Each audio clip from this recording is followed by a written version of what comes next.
What's going on, everybody? Spaceballs here. Welcome back to another Awakening Chaos Era video.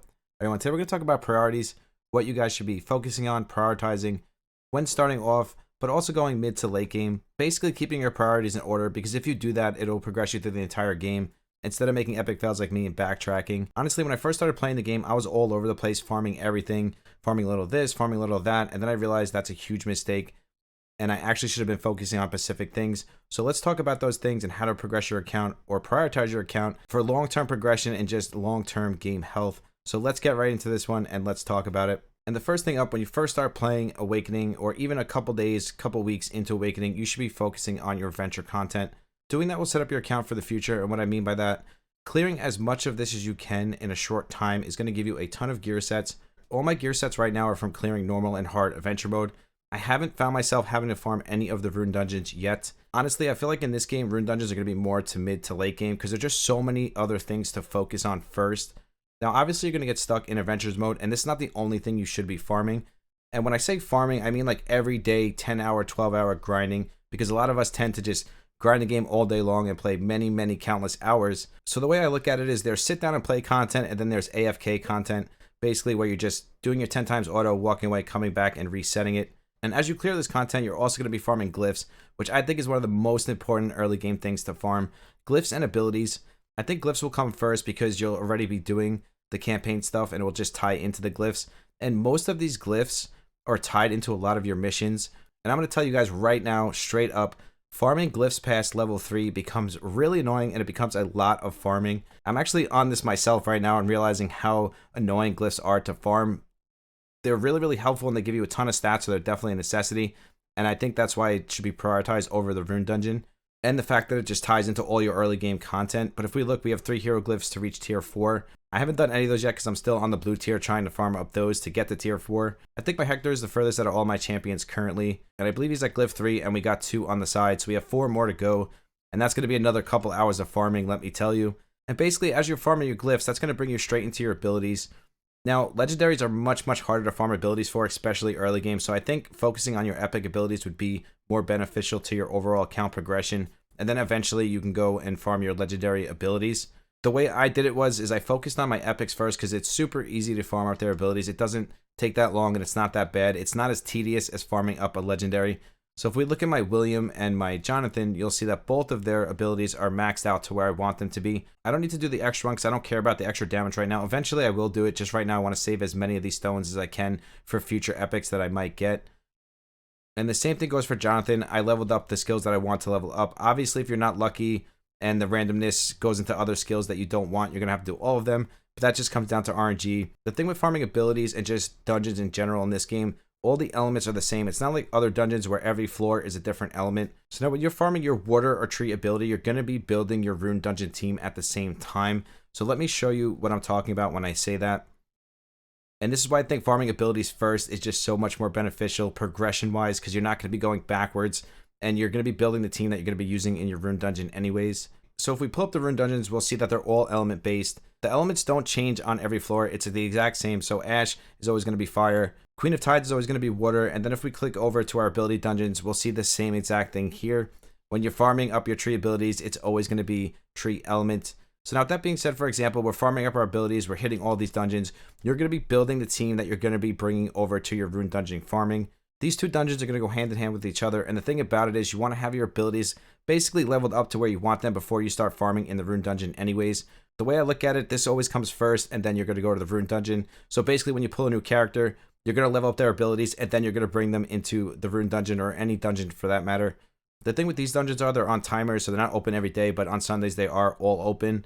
I haven't really found it a problem yet because there's just so many abilities to farm anyways. But if we use Bane Wrath as an example, I took this team straight into my rune dungeon farming. The team is the exact same because it's the same element. It works the exact same way. We're looking for poisons, burns, ignites, all of those great debuffs, and then we use Connor as the heal. He just works perfect in this element because he's the strong element. Now, obviously, there's a ton of other content in the game that you should be farming at the same time, but this, again, goes down to just your AFK farming. So if you're going to walk away from the game, I think it's a much better option for you to do these element dungeons first, and then it'll transfer you right into the rune dungeon farming. Now, the thing is, I know there's some missions where you have to clear some of the rune dungeons first. That's fine. You could do those. Now, moving on to the other content, Bounty Hunt and Dispatch. Obviously, just do this. When it's open, do it, get it over with. This is more sit down and play content, not AFK content, but it is a priority. Don't leave it every day, especially the bounty hunt. It's not that hard. I mean, it's starting to get a little bit harder now that I'm at stage 30, but it's really easy to do for the most part. Even if you have to manual it, it's only 5 times a day. Just think of this as dailies. Something you have to do on a daily basis. Get it done. Awesome rewards. There's no reason to leave this sitting. And same thing with dispatch. So simple. Just put a team in there, let it run, collect it at the end, put another team in there, and it just cycles itself. Now, the one thing I'm noticing, and especially from you guys telling me, and me just noticing on my own, jelly is so hard to farm after a certain point. Once you clear all the campaign stages, or most of the campaign stages, it is like almost impossible to farm the green jelly. I get it, guys. I understand. I hope they change this in the future or for the official launch. I mean, it should be a little rare, but there should be a dungeon that we can farm for this green jelly. Skylanders had the same problem with gold, where there just wasn't enough gold and we didn't have a dungeon and they had to add a dungeon. Now, we do have the arcane dungeon, and correct me if I'm wrong, but I think this is like the only solid place that you can farm the green jelly stamina. Now, the problem with this is it's a pop-up, so it's not always here. Sometimes it's here, sometimes it's not. It's under World Challenge, so sometimes you'll have gold, sometimes you have green jelly. So it's not like you could sit here and farm it on a stable AFK basis. So that's the only problem I'm noticing with the jelly. But if this is here, this should be a main priority for you. Gold hasn't been an issue for me at all. I have so much gold, I don't even know what to do with it half the time. But the green jelly, if it pops here, you should be all over that, farming it as much as you possibly can. The best thing you could do is just check this as much as you can throughout the day, every hour, every 2 hours, because green jelly is so hard to farm.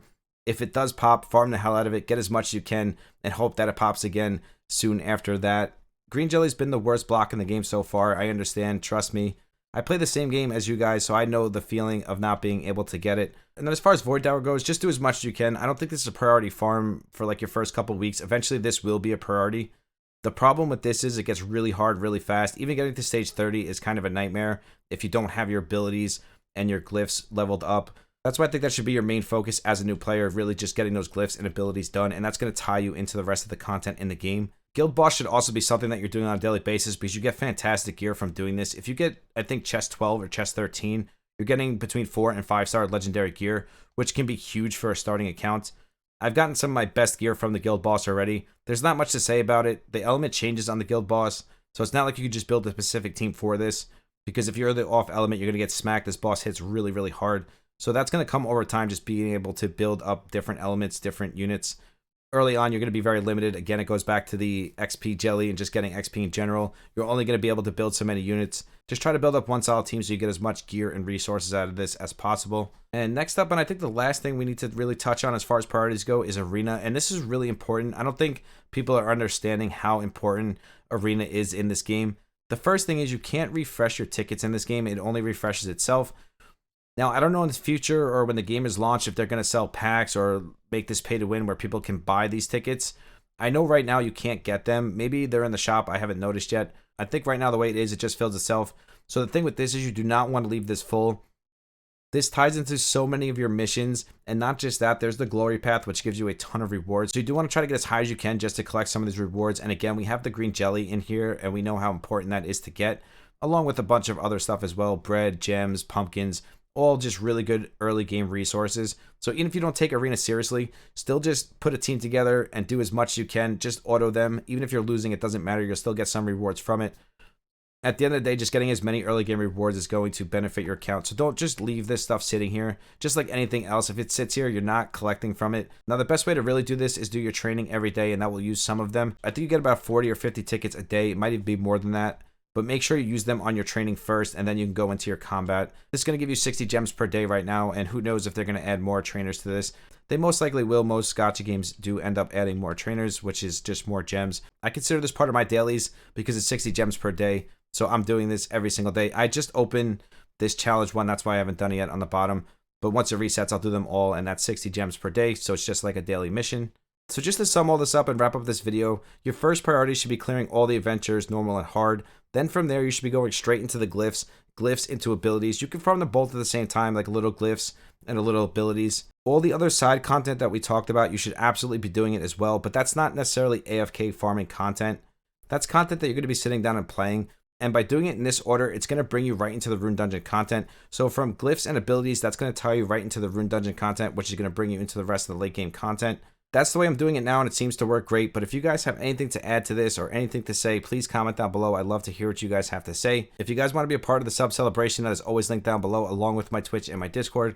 We do 2 monthly giveaways on Discord, random giveaways on Twitch. If you want to be a part of the random giveaway that we do here on YouTube, all you have to do is sub to the channel, like, and comment on my past 10 videos, and I will automatically enter you to the random giveaway. I truly do love each and every single one of you. I will see you in the next one. Spaceballs out. Peace.